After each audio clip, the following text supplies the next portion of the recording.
On te dit que c'est hormonal, que ça va passer, que toutes les mamans pleurent un peu. Et si on arrêtait de banaliser ce qui mérite d'être entendu? Tu viens de donner naissance. Ton corps a porté la vie pendant 9 mois et d'un coup, chute libre. Les hormones s'effondrent. L'œstrogène et la progestérone, les deux piliers qui maintenaient ton équilibre, chutent de 90% en quelques jours. Ajoute à cela la fatigue physique, le choc identitaire et ce nouveau rôle qui te tombe dessus sans manuel. C'est la matrescence. Et c'est brutal. Ce que tu ressens n'est pas fou, c'est physiologique. Et ça se décline en 3 réalités distinctes. La première réalité, le baby blues le plus fréquent. Le plus fréquent des 3 réalités. 80% des mères le vivent. Il dure 3 à 5 jours jusqu'à 2 semaines maximum et se manifeste par des changements d'humeur, des pleurs inexpliqués, de l'irritabilité et de l'anxiété sur tes capacités à t'occuper de bébé. C'est le corps qui digère la tempête hormonale. C'est inconfortable, oui, mais ça passe. La dépression postpartum, la plus silencieuse. 18 à 30% des mères, lis bien ce chiffre, presque 1 sur 3. Contrairement au baby blues, les symptômes ne passent pas. Ils s'installent, s'intensifient et commencent à interférer avec ta vie quotidienne, ton sommeil, ton lien au bébé, ton couple. Elle apparaît entre 1 et 3 mois, dans tous les cas, dans la première année qui suit la naissance de ton bébé. Tristesse persistante, désespoir, culpabilité écrasante, perte d'intérêt pour tout, pensée d'automutilation. Et là, ce n'est plus juste la fatigue, c'est une condition clinique. À ce moment-là, la mère doit être encadrée par des professionnels de santé mentale. Et je te dis clairement, il vaut mieux privilégier les méthodes naturelles avant les antidépresseurs quand c'est possible. La psychose postpartum, notre 3e réalité, la plus rare et la plus sévère. 1 à 2 mamans sur 1000 naissances. Elle se manifeste dans les 2 premières semaines. Délire, hallucination, confusion mentale. Ici, on parle d'hospitalisation, d'urgence et de soins psychiatriques. Ce n'est plus un sujet de discussion, c'est un protocole de survie. Ce qui est normal dans le postpartum, c'est la tristesse passagère. C'est l'anxiété de vouloir bien faire, être une bonne mère pour ton bébé. C'est la surcharge émotionnelle directement liée à la chute hormonale. Ce qui ne l'est pas, c'est dès que ça persiste plus de 2 semaines et que ça s'aggrave.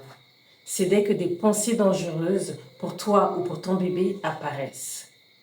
C'est là que tu dois faire appel à de l'aide. Pas peut-être, pas on verra, maintenant. J'ai su que j'étais en dépression postpartum 2 à 3 ans après avoir eu mon premier enfant. 2 à 3 ans à me dire que j'étais juste fatiguée, juste nulle, juste pas faite pour être mère. Ça a duré 5 ans au total. J'ai connu tous les symptômes. La tristesse permanente, la perte d'intérêt en tout, la déconnexion aux autres, même à mon couple, la perte d'identité, qui je suis, ce que j'aime, ce que je veux faire, en quoi je suis bonne, le rien, le vide. Et quand j'en parlais, j'appelais ça la mort lente. L'irritabilité, l'hypervigilance, les pensées qui me maintenaient dans la culpabilité, l'autosabotage et l'instabilité émotionnelle. Et puis je suis tombée de nouveau enceinte quelques années plus tard. J'avais peur, la peur viscérale de retomber dans le même gouffre. mais ça n'a pas été le cas. Et c'est à ce moment-là que j'ai compris quelque chose qui a tout changé. Le postpartum n'est pas synonyme de dépression postpartum. Ce sont deux réalités différentes, deux trajectoires possibles. Et savoir les distinguer, c'est reprendre le pouvoir. On nous a vendu un récit où le postpartum, c'est la solitude, le baby clash et la femme qui disparaît derrière la mère. Et si on refusait ce récit? Et si le postpartum pouvait être accompagné? Traversé dans un espace sans jugement, sans filtre, où ta tristesse est entendue avant de devenir une dépression, où ton couple est soutenu avant de devenir une statistique de divorce, où ton identité est protégée avant de s'effriter.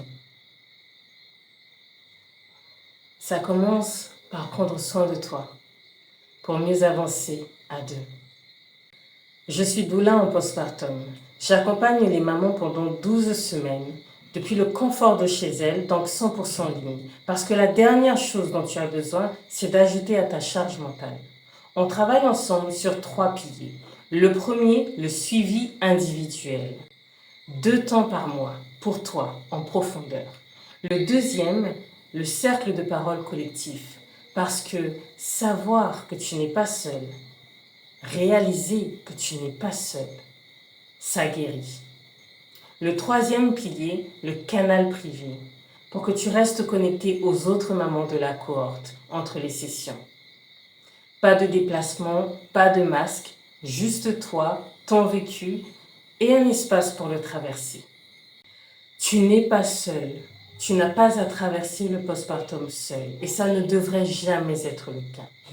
Les statistiques qu'on a regardées ensemble, 80%, 30%, 1 sur 1000, elles ne sont pas une fatalité. Elles sont une invitation à faire autrement. Alors si cette vidéo a fait écho, si tu te reconnais dans ce spectre émotionnel, commence par une chose. Pose-toi la question, de quoi ai-je besoin là, maintenant? Et autorise-toi la réponse. Je suis Shainoué, je suis doula spécialisée en postpartum. Et si tu souhaites que l'on traverse ensemble, le lien est en description. Prends soin de toi. C'est par là que tout commence.